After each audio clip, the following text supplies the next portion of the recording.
Hello students, how are you? Students, today I am going to explain a poem, and the name of the poem is The Echoing Green, and I have taken from your literature book. So students, for better understanding, I suggest you open the book and open the page number 56 and put your fingers on the book. Students, this poem is written by William Blake, and it is he is explaining about the spring season and how the how the children are enjoying the spring season. So students, he is explaining one morning of the spring. So we will read the poem and then we will understand.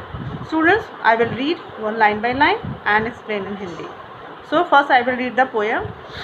The sun does arise and make happy the skies. The merry bells ring to welcome the spring. The skylark and thrush, the birds of the bush, sing louder around. To the bells' cheerful sound, while our sports shall be seen on the echoing green. Old John, with white hair, does laugh away care, sitting under the oak among the old folk. They laugh at our play, and soon they all say, such were the joys when we all, girls and boys, in our youth time was seen on the echoing green. Till the little ones weary, no more can we merry. The sun doth descend, and our sports have at end. Round the laps of their mothers, many sisters and brothers, like birds in their nest, are ready for rest, and sports no more seen on the darkening green. Now student, the sun does arise, यानी कि जो morning का समय है, यानी कि उस समय सूर्य उग रहा है and make happy the skies, और सूरज उगते हुए आसमान को एकदम हैप्पी, क्योंकि आज सुबह सुबह जब सूरज उगता है तो बहुत ही प्लीजेंट मौसम होता है, बहुत सुंदर लगता है, तो आसमान एकदम खुश प्रतीत हो रहा है, एकदम खुश लग रहा है.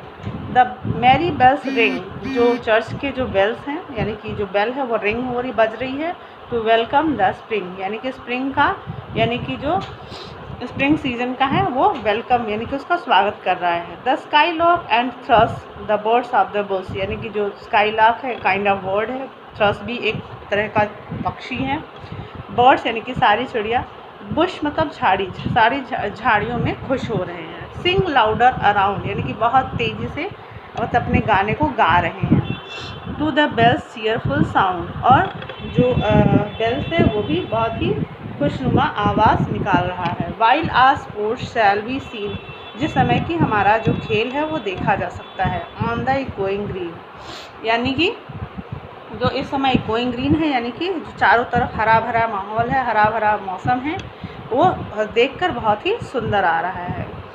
Old John with white year, old John जो एक बूढ़े आदमी का को इंडिकेट किया गया है, उनका जो बाल सफ़ेद है, डज लाफ अवे केयर, और वो बच्चों को देखकर बहुत खुश हो रहे हैं. सिटिंग अंडर द ओक, यानी कि एक ओक के पेड़ के नीचे वो बैठे हैं. अमंग द ओल्ड फोक, यानी कि बूढ़े लोगों के साथ, अमंग ओल्ड फोक यानी कि अपने जैसे लोगों के साथ वहाँ पे बैठे हैं. They laugh at our play, और वो हमारे खेल पर खुश हो रहे हैं. और एंड सून दे ऑल से, और जल्द ही वो क्या कह रहे हैं, कहते हैं सच वर द जॉयज़. वो फिर अपने अपने पुराने समय की याद करने लगते हैं, जब वो बचपन, अपने जवानी का समय, कि कब कैसे वो when we all girls and boys, और वो सोचते हैं कि जब हम लोग लड़के लड़कियां हुआ करते थे तो कितना हम लोग करते थे, कितना एंजॉय करते थे, कितना हमें मज़ा आता था खेल कर, कितना हम एक दूसरे के साथ मज़े करते थे. इन are youth time were seen, और उसके बाद हमारे जो यंग समय था, यानी कि जब हम यंग हुए, यूथ जवान हुए, तो भी हम लोग इसमें कितना एंजॉय किए. ऑन द इकोइंग ग्रीन, और वो सब उस इकोइंग ग्रीन यानी कि उस स्प्रिंग सीजन के दिन में, जो मौसम है, जो गर्म दिन है, वो बहुत ही उस चीज़ को याद करके, उन सारे अपने पुराने समय को याद करते हुए वो खुश हो रहे हैं.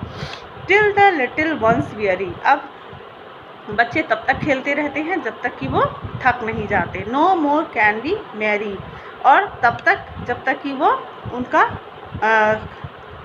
खुशी उनका जब थक नहीं जाएंगे तब तक वो अपना खेलते रहेंगे। द सन डज डिसेंड, और जब तक वो खुश होते रहेंगे तब तक कि डिसेंड यानी कि सन डूबने नहीं लगेगा, घटने नहीं लगेगा या फिर ढलने नहीं लगेगा। And our sports have an end, अब वो सबके खेल जो हैं वो क्योंकि सूरज अब ढलने लगा है और सबके जो खेल हैं वो ख़त्म होने के कगार पे है। Round the laps of their mothers many sisters and brother, और वो अब अपने मदर्स यानी कि अपनी माँ के पास घर में वापस हो रहे हैं, अपने माँ की गोद में वापस हो जा रहे हैं। मैनी सिस्टर्स एंड ब्रदर, जो कि बहुत सारे भाई और बहनों के पास भी जा रहे हैं, मेरे बहुत सारे भाई बहन अपनी माँ की गोद में जा रहे हैं। Like birds in their nest, जैसे कि कोई भी चिड़िया शाम के समय जब ढलता है तो अपने घोंसले में वापस जाता है। आर रेडी फॉर रेस्ट, और सब अब एकदम आराम करने के लिए यानी कि पूरे दिन हंसने खेलने एंजॉय करने के बाद अब वो आराम करने के लिए तैयार हैं।